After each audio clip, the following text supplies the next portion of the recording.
Have you ever been to a courthouse or a law office and have seen that statue of Lady Justice? Well, these days, she's sporting a different look. Today, we'll talk about national justice, Disney's plummeting numbers, and the wildfires in Hawaii. Also, Knoxville has some important elections in early voting right now, so we'll talk about those as well. Plus, do Tennessee license plates show us anything about the spiritual condition of our county and state? We'll see. I'm Blake Watson, and this is We the Free.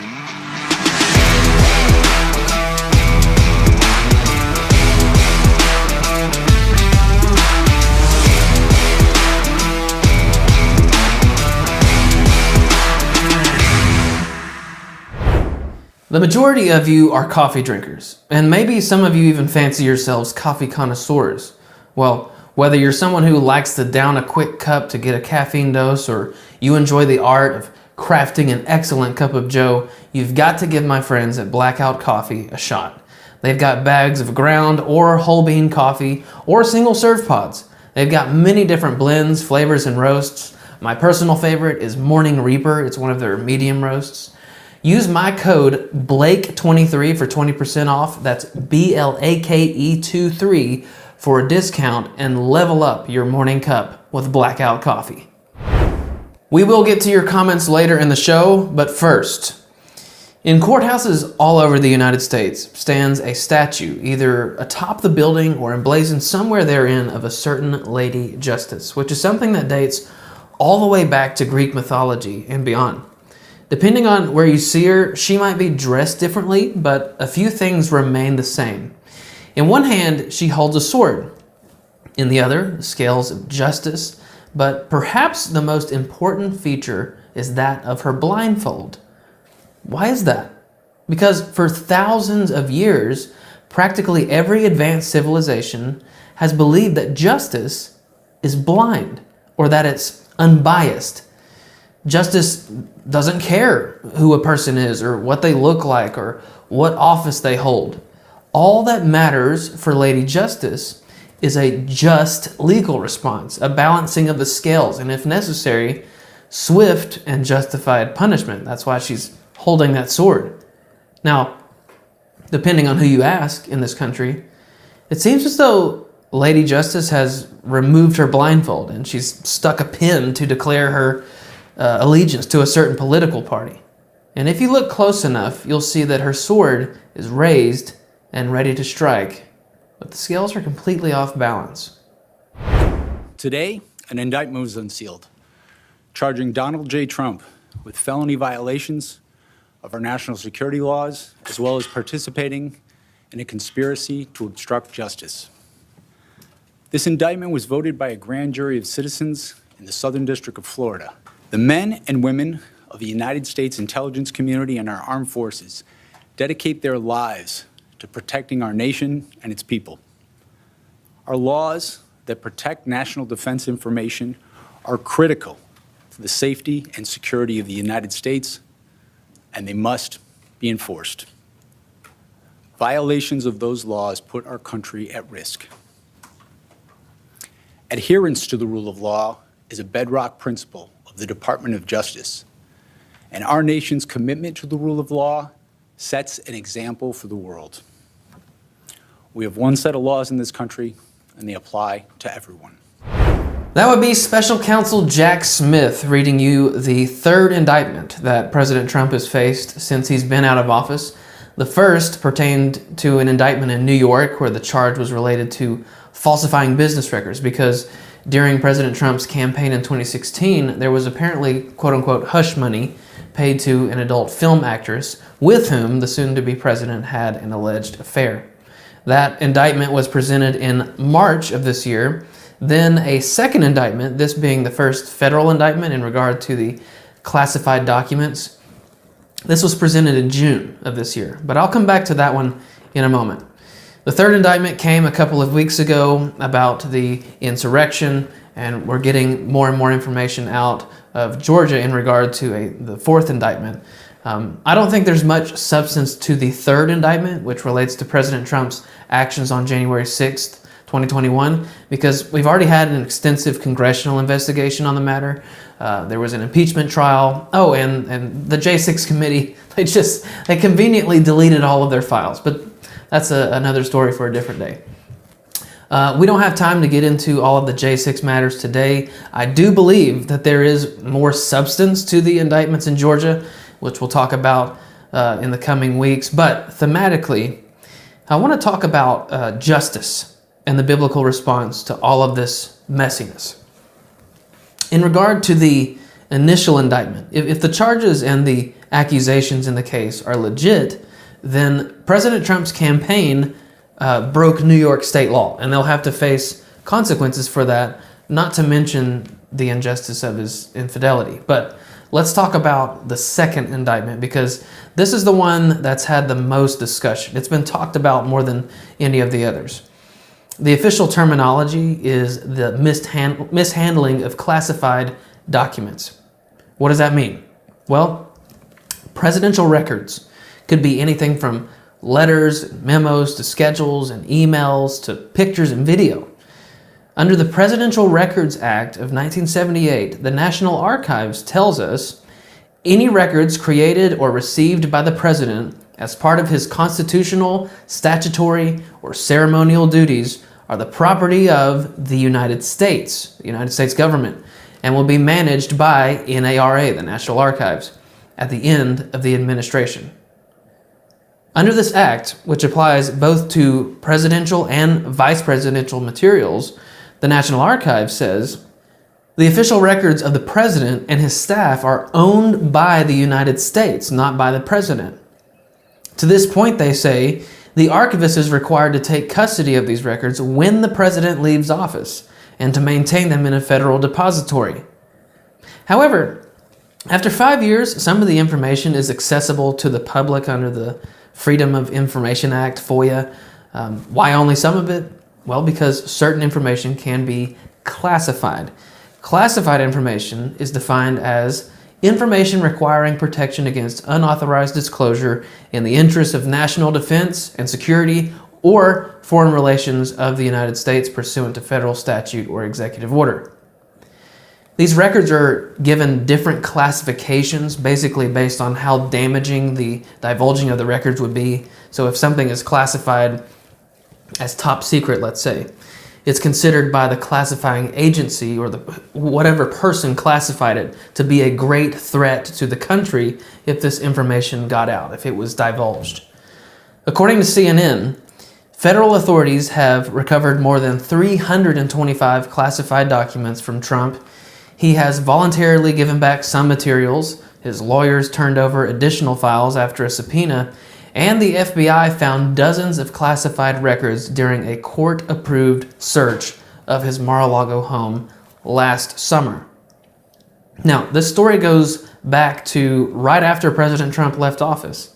As I've already mentioned, the Presidential Records Act of 1978, which is a legal statute, this is something Congress passed, tells us President Trump was supposed to turn in all of his records, basically in regards to his administration. Well, he obviously didn't comply with that. And since his departure from office, President Trump has resisted their efforts to obtain all of these records. So through all this process and back and forth, President Trump was slapped with an indictment of 37 federal charges. It was 31 counts of conspiracy to obstruct justice, 5 counts having to do with concealing, corrupting, or withholding of records, and then 1 count of false statements and representations. This case, and the others, will take a long time to parse out. And, of course, Trump and his team, they're going to fight every bit of it, every step of the way. But what are we as Christians to think about it? President Trump is alleging a few things. First, that he, as president, can declassify whatever he wants. Second, that he's doing what other presidents have done. And third, that this is all a political witch hunt. He is, every single day, perpetuating the idea that this is President Biden, his administration, and the media trying to stop him from re-entering the Oval Office. But let's break some of this down. To the first point, President Obama issued an executive order in 2009 stating, "The authority to classify information originally may be exercised only by the President and the Vice President, agency heads, and officials designated by the President. Information shall be declassified or downgraded by the official who authorized the original classification. If that official is still serving in the same position and has original classification authority." That means President Trump would have only had the authority to declassify these records while he was in office. Now, given these various departments' reaction to these records Trump took out the door, it's hard to tell who isn't telling the truth here. Is President Trump being dishonest about the declassifications, or are these various government agencies? Only the legal process will tell us. To the second point, President Trump is correct that he's doing what previous government employees have done. That's why the Justice Department investigated Vice President Mike Pence and President Joe Biden for the same things. In Biden's case, classified documents were found at his homes, plural, in both Delaware and Washington. And how can we forget the infamous email server that then Secretary of State Hillary Clinton had at her residence, storing classified information, just, of course, susceptible to any sort of hacking or leaking. And we cannot forget how the evidence in that case with Hillary Clinton was destroyed. It was literally destroyed. That was all definite mishandling, but of course, that all resulted in nothing. Which brings me to the final point, and kind of the point of this whole thing. That there is an obvious double standard, or as Trump says, a political witch hunt to destroy President Trump in an unjust system, unbalanced. That has been the case since the man was campaigning for president. There have been over 30 investigations, including over 10 now federal investigations, over almost 9 or 10 state and local investigations, and 12 congressional investigations. Over 30. Some of these have been concluded. Of course, he was impeached twice in the Democrat-controlled House, but acquitted in the Senate. Nothing that has been concluded has taken him out or destroyed him, is what seems the intent of all this. But several of these investigations persist, and you can just about bank on it. You can guarantee that they will never end. They're just going to keep coming and coming and coming. The double standard of justice is obvious, especially when you consider Trump's first impeachment. He was impeached in the House of Representatives for abuse of power, which that language doesn't exist in the impeachment clause of the U.S. Constitution. All this for pressuring Ukrainian President Vladimir Zelensky to investigate Joe Biden, which at the time was Trump's political opponent. The representatives called this abuse of power and impeached him over it. But fast forward a couple of years, President Biden is in office now and is using his own Justice Department to investigate his very likely political opponent. But of course, in Biden's case, it can't possibly be abuse of power too, right? Well, Article 2, Section 4 of the Constitution says this: "The President, Vice President, and all civil officers of the United States shall be removed from office on impeachment for and conviction of these things: treason, bribery, or other high crimes and misdemeanors." Now, in several constitutional matters, we're forced to speculate on the intent and meanings implied by the framers. Bribery is one of those terms, as well as high crimes and misdemeanors, but treason is not. Article 3, Section 3 seems to define said treason by, quote, "treason against the United States shall consist only in levying war against them or in adhering to their enemies," talking about the United States enemies, "giving aid and comfort to them." High crimes and misdemeanors seems like a redundancy, but there's clearly a distinction here. A crime is something that is legally prohibited, and a criminal is a person who breaks the law. If law-breaking in high office was all the framers were concerned with, they could have just left the word misdemeanors out, but they didn't. The addition of the word misdemeanors tacks onto the impeachment qualifications instances of misbehavior or misdeeds. So personally, I believe the framers included that language to give the people's representatives the authority to remove members of high office if their behavior has been unsatisfactory to the public. In fact, this very subject has been the basis for the inception of many impeachments in U.S. history. So just to recap these three things thus far: treason, which is giving aid and comfort to our enemies against the United States; breaking the law; and misbehavior in high offices are three of the four impeachable offenses according to the Constitution.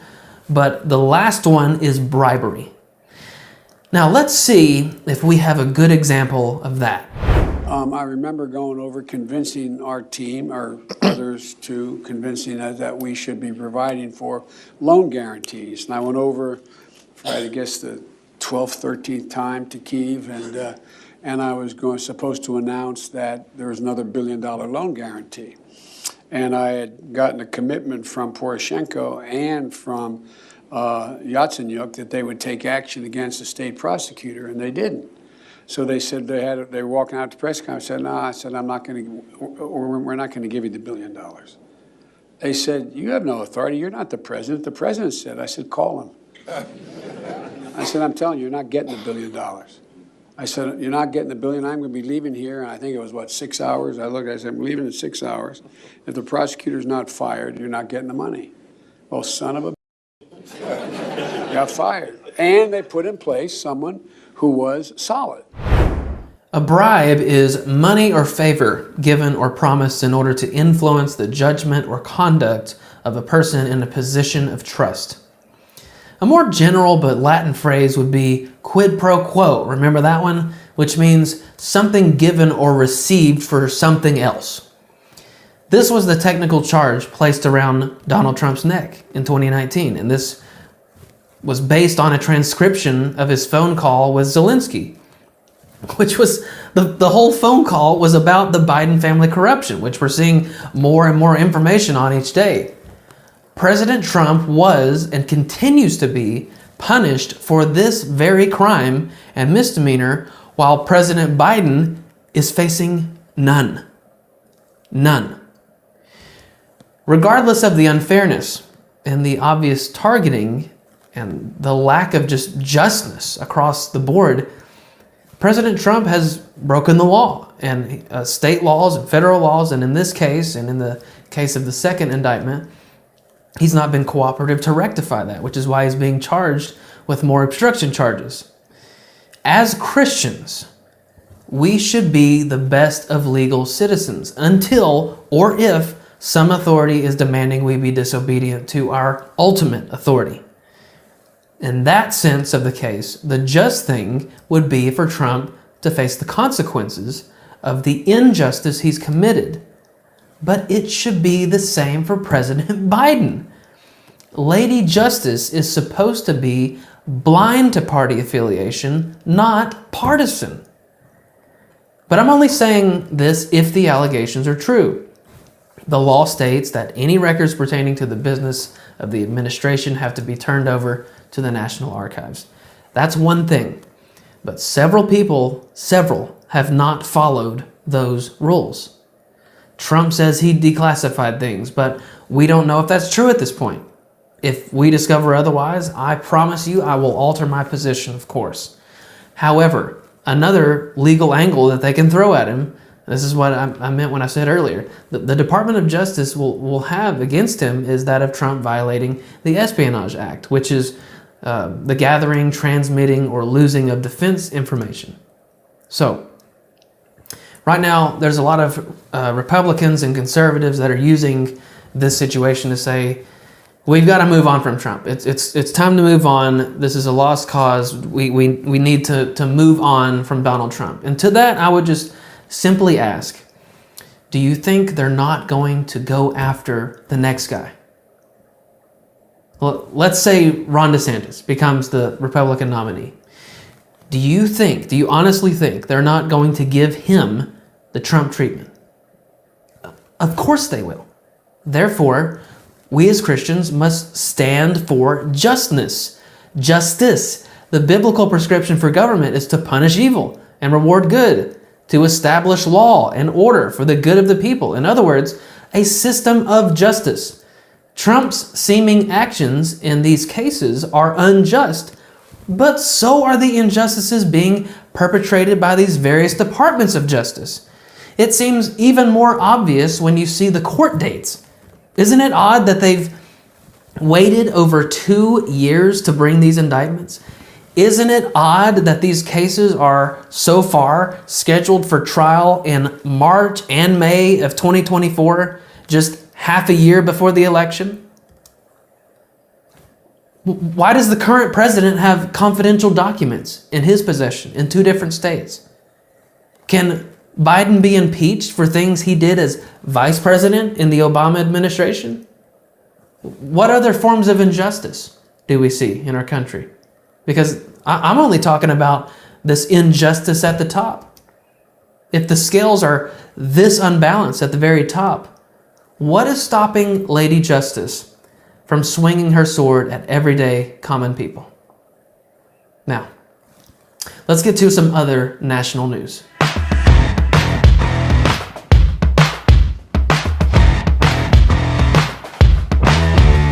Other than the constant news involving President Trump, the highest trending topic is that of these wildfires in the state of Hawaii. At this point, the wildfires, which began on August 8th, that was 9 days ago, have claimed the lives of nearly 100 people, even though there's hundreds more missing. It's destroyed about 1,000 buildings. It's affected over 2,800 acres. Not to mention, it's displaced about 11,000 people. These are American lives we're talking about. And not to equate property value to human lives, but the wildfires have also caused about $6 billion in damage. Several media outlets are reporting that these fires are the deadliest the U.S. has seen in more than a century. The details are honestly horrifying, so I'm not going to go into great detail because this show is not going to propagate fear porn, but no one knows the origin of the fires yet. And it's possible that we'll never know. Of course, the theories abound at this point. I've seen people talking about laser-equipped weapons, another attack from China, non-native plant life, temperatures and high winds, and of course, you guessed it, climate change. Now, it's this last theory that we usually hear immediately. As soon as some natural disaster occurs, whether that be hurricanes, earthquakes, tornadoes, volcanic eruptions, or wildfires, liberals, the media, and scientific quote-unquote experts seize the opportunity to give credence to man-made climate change. When anything involving nature destroys lives and property, the media will arrange a conga line of guests to blame Republicans, conservatives, and some would even go so far to suggest that Trump voters are to blame for these natural occurrences, as if to imply the usage of fossil fuels or carbon emissions motivate the rumblings and eruptions and winds and rains of what they used to call Mother Earth. But for whatever reason, that isn't the case this time around. In fact, it took President Biden nearly a week to say anything about the situation at all. While he was vacationing on a beach in Delaware, Americans were being burnt to death in Hawaii. And when he was first asked about it, this is what happened. President, any comments on the rising death toll in Maui? Will you come talk about the Hawaii response, Mr. President? No comment, says the President of the United States. Nothing like our thoughts and prayers are with the people and families of Hawaii. And never mind the fact that it took him a week to say anything. Many Americans are juxtaposing the words and response of Ukraine to that of Hawaii, and they're rightly asking questions like, why are we quick and enduring and supporting Ukraine with thoughts and prayers and resources, etc., but when it comes to our own people, we're dragging our feet and we're virtually silent? We'll talk more about Ukraine later, but that's just one example of the disparity Americans feel.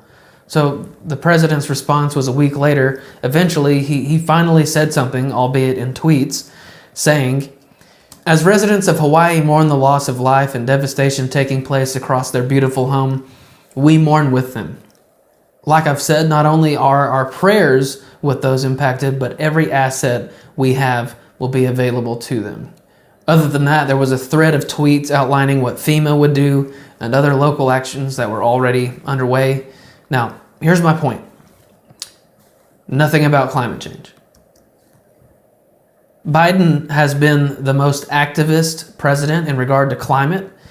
And to underscore my previous point, these politicians and media figures are ever ready to pounce on natural disasters to make their point. So why isn't that happening here? It even took Senator Mazie Hirono 5 days to say this. Experts warn that extreme disasters such as this one are only becoming more common because climate change is fueling stronger storms, hotter temperatures, more widespread droughts. And earlier this week, President Biden incorrectly claimed he had already declared a climate emergency, which would give him additional powers to combat the climate crisis. Given what you're seeing on the ground, do you want President Biden to actually declare a climate emergency? I think that we very, very much need to acknowledge that climate change is upon us. There are whole states, by the way, Jake, where you can't even use the words climate change because they still have a head in the sand attitude. But for example, the Inflation Reduction Act provided some $300 billion to combat climate change and to move us away from continuing reliance on fossil fuels. Yes, there is more that needs to be done, and there will be lessons learned from this ongoing tragedy for the other counties, as well as the county of Maui. Quick question. Do you live in a state where you're not allowed to say the words climate change? If so, I'm sorry if playing this video just got you into some sort of trouble. Although I think that you could make a pretty compelling free speech case in court.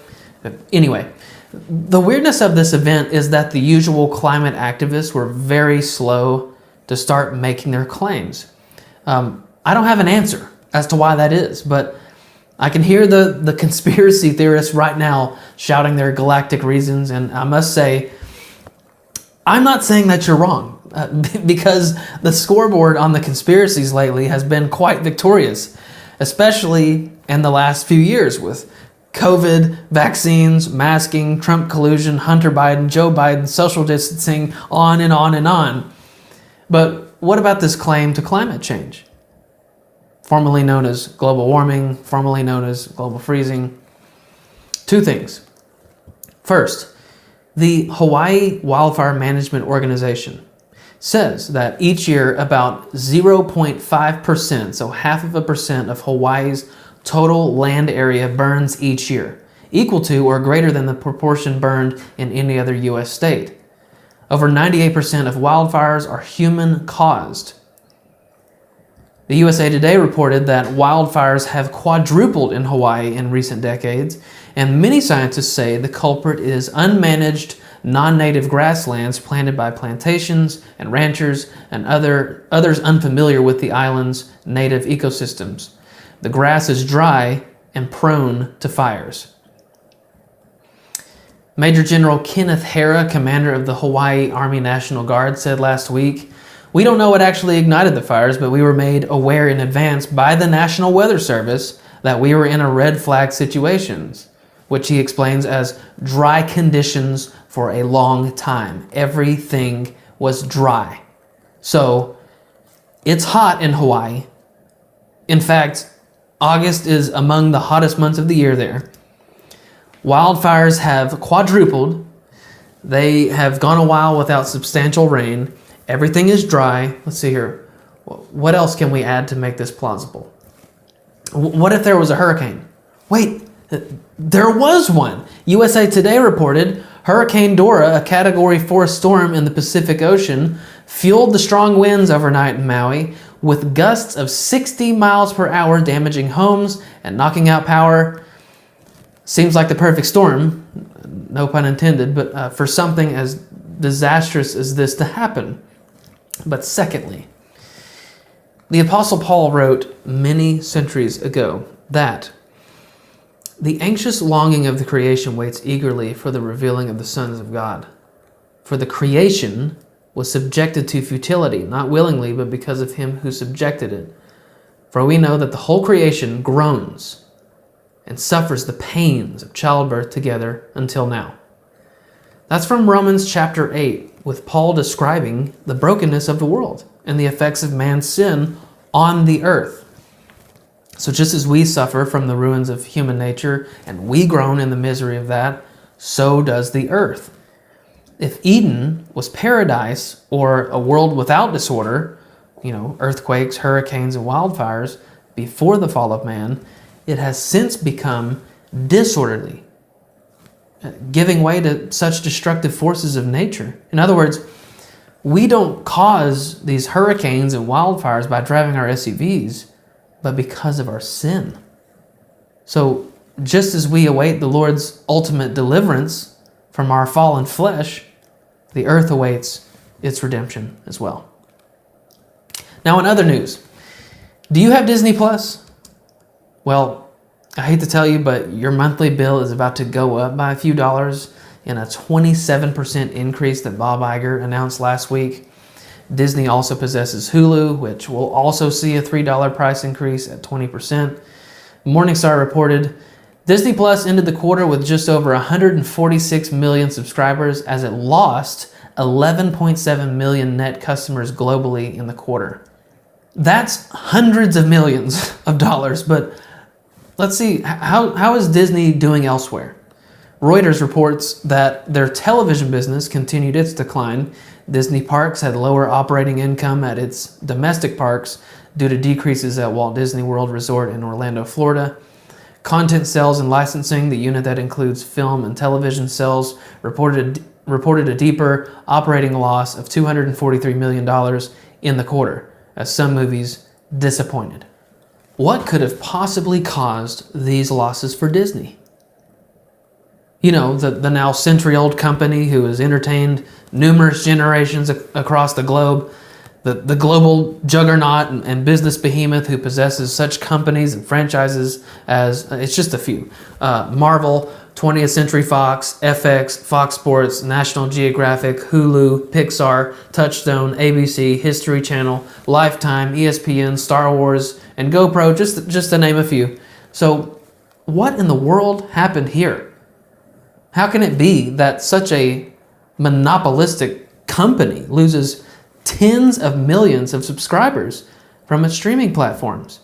It loses millions of dollars in its films and television shows and channels.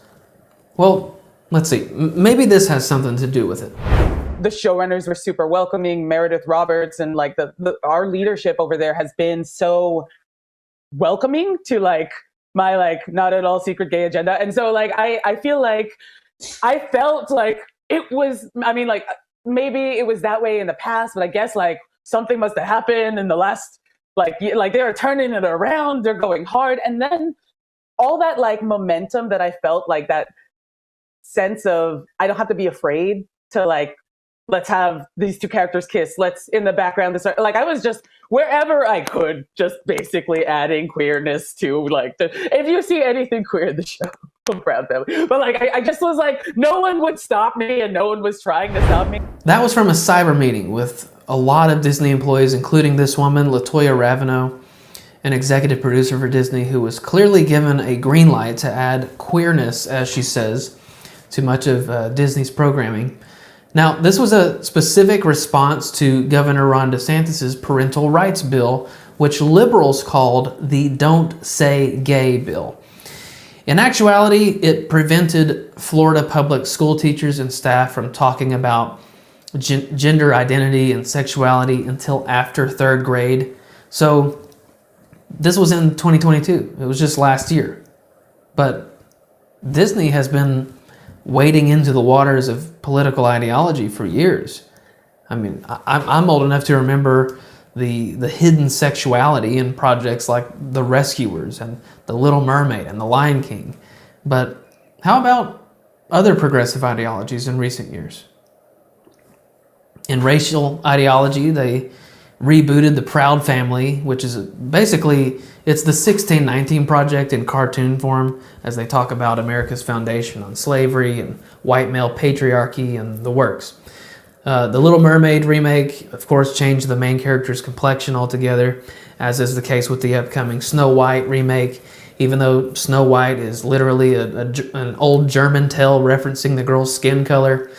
Not to mention, the dwarves in that movie have been recast as magical creatures of all shapes, colors, sizes, and probably gender identities, if I'm guessing. And also, ESPN is basically CNN with basketballs. Now, the sexual ideology is extensive, so I'll run through them as fast as I can here. Star Wars: The Rise of Skywalker shows a lesbian kiss at the end of the film. Thor: Love and Thunder showed Valkyrie as a bisexual character who refers to herself as King of Asgard, while Korg in that movie was also revealed to be gay. Onward included Disney's first openly gay character, a lesbian police officer / unicorn. Lightyear, the Toy Story spin-off, showed the most blatant representation of all, including a lesbian kiss that couldn't be missed. Jungle Cruise featured a gay character. Disney announced that LeFou in the Beauty and the Beast remake was a gay character. Avengers Endgame, the highest grossing movie of all time. One of the directors, Joe Russo, he plays a grieving husband who has just lost his husband after Thanos' snap. Toy Story 4 shows two mothers dropping off their child at daycare. Cruella included a short inclusion of a gay character named Artie. Strange World featured Disney's first openly gay teen character, Ethan, who can be seen acting shy around his crush, which is a boy. Marvel revealed that Loki is bisexual and gender fluid. In the Marvel's Eternals movie, one of the Eternals, named Phastos, has a husband and children. Deadpool 2 shows a lesbian couple. Doctor Strange and the Multiverse of Madness includes the character America Chavez, who is queer, and her lesbian moms as a part of that story. And finally, Marvel's Jessica Jones series on Netflix included lesbian attorney Jerry Hogarth, who divorces her wife in the first season and hires female prostitutes in the second season. Now, I'm sure that there's more, but that's just 20 examples of Disney's venture into wokeness in the last 8 years. Now, I'm not going to delve into these topics on homosexuality and race today, but there's one point I think most of us can agree on. Though genuine Christians oppose any form of sexuality outside of that between a husband and a wife in a marital union, your stories for children and families aren't supposed to be a canvas for politics. I mean, we're here to see a movie, not a message. If you'll stop using your various platforms as a bullhorn for one political movement, I guarantee that your business will return. People, in general, Christian and non-Christian, don't come to your movies or watch your TV shows or visit your parks to be preached at. They want to be entertained. They want to have fun. And to be honest, they're trying to get away from the madness of which you're now a proponent. When you make these projects about ideology, the story inevitably suffers. It is inevitable because you can't have both. The stories of Disney used to take our collective breaths away, entertaining us for years. It's the stuff we grew up with. Cinderella, Beauty and the Beast, The Mighty Ducks, Remember the Titans, Mary Poppins, Old Yeller, The Jungle Book, Pocahontas, The Hunchback of Notre Dame, Cars even, Hercules, etc. In the company's most recent quarterly earnings call, CEO Bob Iger said, "There have been some disappointments. We would have liked some of our more recent releases to perform better." The only problem is that he goes on to blame their box office bombs on too much streaming content. So for now, just keep canceling your subscriptions and maybe one day Disney will finally get the picture. Now let's get to some local news.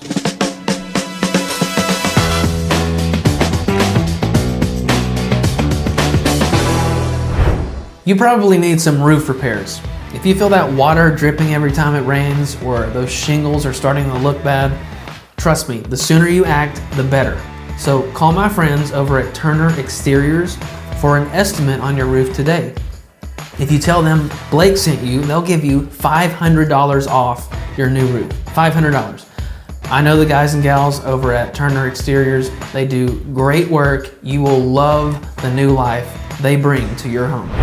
The city of Knoxville has an important election coming up as we'll vote to choose the Knoxville mayor, city council representatives, and a municipal judge. Yes, this is the primaries because the general election is on November 7th, but Knoxvillians can vote today as an early primary voter because voting opened last week, but the official primary date is at the end of the month on August 29th. Now, Knoxville has an odd catch. If mayoral candidates or any of these other positions get 50% of the ballots cast plus one, the race is officially over and decided and doesn't even go to a general. That means that all of these positions like mayor could be decided this month. If none of the candidates get to that point, then the top two contenders go to the general election, and that's what voters can decide right now. I'm going to give you a breakdown of the candidates and give you my recommendations on who you should vote for as a Christ follower living in Knoxville. So, we'll begin with the city mayoral candidates. The incumbent mayor seeking her final term is India Kincannon, who is facing three challengers: Constance M. Every, R.C. Lawhorn, and Jeff Tallman. So first up, the incumbent mayor, India Kincannon. She raised taxes during her first term. Knox News reported Kincannon saying, "I proposed and pushed for a tax increase so we could pay our essential workers fair market wages so they wouldn't leave to other jobs and leave us high and dry without people to pick up our trash and pave our potholes and answer the call when people have emergencies." Under her leadership, the city pledged $50 million to affordable housing over the next 10 years, and she wants to do more. Specifically, she has a policy about missing middle housing, which is a push for duplexes and multiplexes, which she's trying to accomplish through an alteration of zoning and land use policies. The city is in the process also of upgrading all of the city buses to electric. Of course, this is on the public dime, but that shows you some of her climate positions. She feels she has stood up for love, as she says, in regard to the LGBTQ community. But there's one thing that has gotten her into some hot water. She hired a new police chief, Paul Noel, last year by contracting with a third-party company, which led to this outside hire from New Orleans. To many people in Knoxville and media outlets, this was kind of a shady process of hiring someone for a public office because Kincannon argued that using an outside search party exempted things from open records laws. There are literally current lawsuits over this issue, and you'll see what the other candidates think about it. Next is Constance Every. She may be a Knoxville native and has formerly served in the U.S. Army for 15 years, but Miss Every is the most liberal candidate on the list. She wants to emulate the Green New Deal in Knoxville, saying the Green New Deal is a forward approach to a blueprint for Tennessee to provide jobs and business development and fix failing infrastructure. Actually, it would kill jobs in business, which is the whole point. She somehow believes we're in our third year of the COVID pandemic, and that racism in the medicine and healthcare industries are a leading cause of health disparities. She supports defunding and reallocating funds for the police department and also removing militaristic gear from the department. She wants to legalize marijuana. She identifies as a lesbian. She supports bans on sales of military-grade firearms, and by that she means guns that look like military-grade firearms because no citizen has military-grade firearms. At least she didn't say assault weapons. She supports student loan forgiveness. In all caps on her website, she wrote, "No police in our schools. Replace with mental, social, clinical professionals and unarmed security contractors." She believes housing is a human right. She supports racial equity, which is different from equality. She wants to abolish ICE in Tennessee. She perpetuates this idea of white supremacy. She wants to amend the city's zoning policies to unbridle affordable housing. She wants to raise property taxes. And finally, she says, Knoxville needs to move away from its partnerships with organizations such as Salvation Army and CARM to more grassroots groups like East Tennessee Harm Reduction. That organization was created just last year and only connects you to other organizations which would charge for patient use. So probably not a great option for the homeless. But anyways, our next candidate is R.C. Lawhorn, a local businessman who supports zero lot line housing. That's cramming as many living spaces onto a lot space as possible, like literally up to the property line. He wants to keep the trolley buses that we have and build a new bus station. He thinks we should hold off on buying electric buses until costs come down. In treating the homeless problem, Lawhorn said just one location is needed and that more affordable housing, including tiny houses, would help. Lawhorn says the city needs a better understanding of the LGBTQ community and a respect for people's rights. Are Knoxvillians misunderstanding LGBTQ people? How are their rights being disrespected? Who knows? He wants a forensic audit on the city's budget, tax breaks for larger businesses and developers, lower property taxes, and equitable schools. There's that word again, equitable. Lawhorn wants housing developers to build smaller, denser apartments, duplexes, and multiplexes. As far as the police department goes, he wants locals to occupy those positions. Then last and most certainly not least is Jeff Tallman. Mr. Tallman is a former mortgage banker in Knoxville who is running for mayor because he doesn't like the direction of the country or the city. He's focused on unity, safety, and prosperity. He's tired of what he calls the manufactured outrage. For example, he says, don't focus on problems, seize opportunities.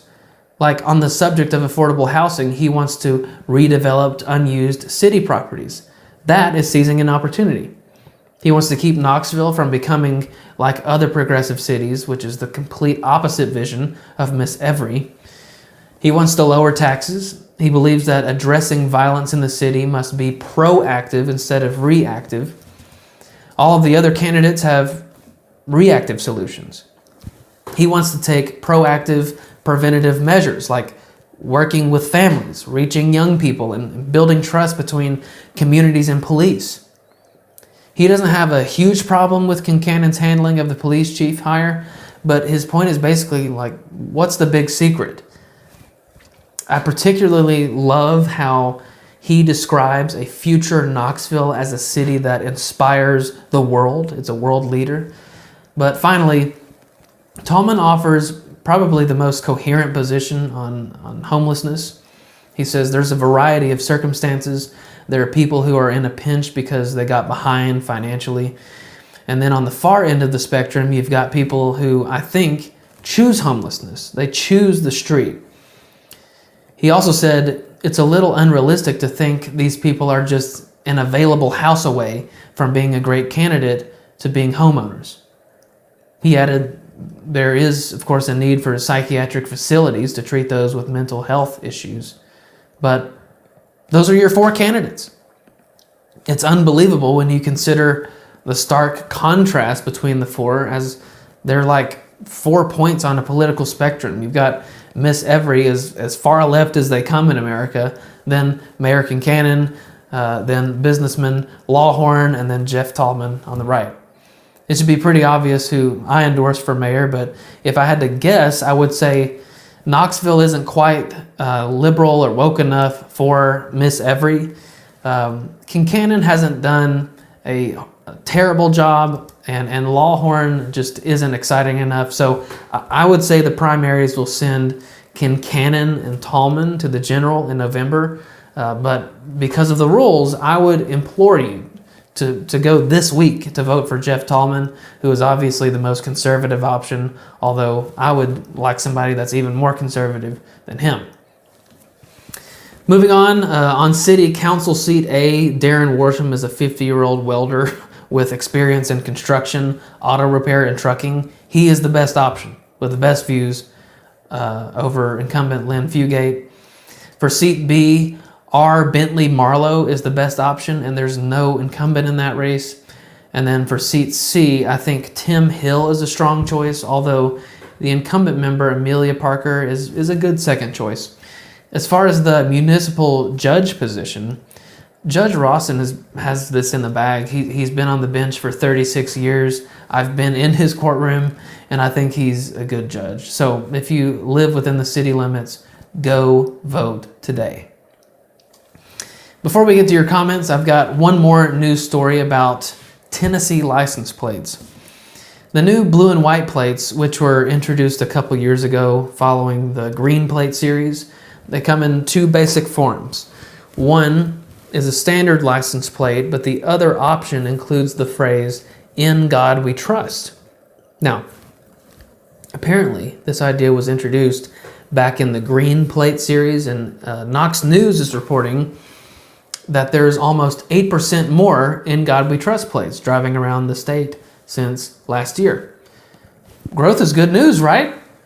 Well, of course it's good to hear that more drivers are sporting those plates and that phrase.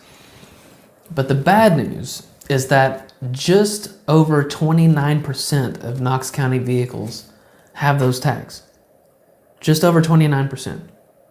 Here are the actual numbers in Knox County. In 2022, there were 104,720 In God We Trust license plates, but 251,537 plates without. The Tennessean also reported on this subject, and they even ranked which counties in Tennessee had the least and most In God We Trust license plates. Benton County in western Tennessee, 97% of its license plates are In God We Trust, while Fentress, Overton, and Van Buren counties are all at 96% in Middle Eastern Tennessee. Now, which counties have the fewest percentage of In God We Trust plates? You can probably guess which ones, but here they are. The top 5, or the bottom 5, depending on which way you look at it. Washington County is at 44%. Shelby County, which is where Memphis is at 31%. Then Knox County has the third fewest at 29%. Bedford County in Middle Tennessee has 27%. And then, of course, Davidson County, where we have Nashville and our state capital, has the fewest In God We Trust license plates at 21%. Now, some people said they weren't even given a choice when they renewed, but when my wife and I renewed our plates, it was simply a box you had to check. Honestly, I feel like if it was important enough to people, they would see to it that their license plate said, "In God We Trust." But I bring up the story because I think it's indicative of the condition of the church. As Christians continue to live lives that are identical to non-Christians, what motivation would the secular culture have to follow Jesus? It's another sign of the prolonged failure of the church to properly disciple and evangelize. But thanks to places like Benton and Fentress and Overton counties, Tennessee isn't a bad place to live. Now, let's get to your comments.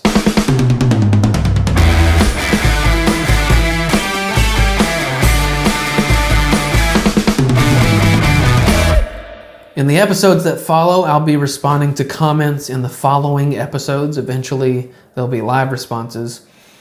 But since this is our first full-length episode, I posted something on my Facebook page, and you all gave plenty of comments to respond to for today. I posted a question that simply asked, what is the biggest problem in America? Well, you all gave about 50 different answers. Jesse said, God has been taken out of everything. Schools, sporting events, speech, etc. I think Jesse is referring to prayer and sort of Christianity largely being removed and eradicated from public schools. and sporting events. And when she says speech, she's talking about the suppression of Christian voices, which I, as a Christian in media, can definitely attest to. This isn't the case in all places, but there are still Christian organizations and prayer in schools, but it has to be led by the students. It has to be. A teacher or administrator couldn't do so. However, there are some special places that have convinced the powers that be to teach the Bible as some sort of history course. Talk about a loophole. But Jesse, all of the removal you feel is based on what you hear politicians call separation of church and state, which I'll talk about in the coming weeks. But this has happened because Christians have allowed it to happen. Brandon said, hearts without God, homes without discipline, and schools without prayer. That's a great answer, and I couldn't agree more. Andrick said, the biggest problem I see isn't politics or our lack of God, but on the contrary, the biggest problem is that we as a whole haven't figured out how to embrace each other's differences without it leading to war. Andrick, I would say everyone's biggest problem, whether they're in America or not, is their lack of God. That's literally the worst problem you could ever have. But to your point, there used to be a time when people could just simply agree to disagree and life could go on as normal. But those days are gone. And they're not coming back until someone is victorious. You use the word war, and really that is the perfect word, because we are fighting for life and culture and eternal life and family and marriage and safety and for the preservation of all that is good. Like, let's use a modern issue as an example. Let's say that you support a parent's right, quote unquote, to physically or chemically castrate their children. Or you wish to do so yourself, while my position is that doing that sort of thing is child abuse. Embracing each other's differences is impossible. Let's say you think that that thing inside of a mother's womb is just a clump of flesh, but I believe it's a living person. Embracing each other's differences is impossible. We are at a boiling point culturally where the boiling will not cease until someone loses. Ironically, the lack of love and respect for the Lord is the very reason why we're at this point. Leanne said, the toleration and indulgence of evil and self-absorbed narcissism, all in the virtue signaling name of inclusivity and love. That is a great comment, and unfortunately one that most people are not ready to hear. But she's right that narcissism is the underlying factor in much of our issues, culturally speaking. This is what love yourself and follow your heart has become. It's what is fueling divorce, addictions, and the entire sexual identity movement. It's even fueling racial discrimination. All of it is kind of perfectly summed up in the word pride. And the only way for narcissism and the abundant selfishness that we see to be defeated is for people to follow the example of the selfless Christ, to become Christian. Neelan said the biggest problem in America is more Buc-ee's. and this is going to be an unpopular opinion, but I think that Buc-ee's is way overhyped. I don't think that they are what's wrong with America. But I think people need to calm down about the world's largest gas stations. Micah said, left lane non-passers. That is definitely a problem, especially when you're in a hurry, so I can see that. Eric said, people who dress without one thought of using a mirror. And he also said, folks who ignore the spandex weight limit warning. All right, Eric, thank you. Courtney said confirmation bias. People look for information that confirms their existing opinions and beliefs rather than considering all the facts and evidence. That's certainly a bigger problem now than ever because of the internet. People have access to information with more ease than ever, but people do this with their Christianity as well. They look for something in the Bible to validate a poor decision or a poor choice they've made or a bad theological position they hold.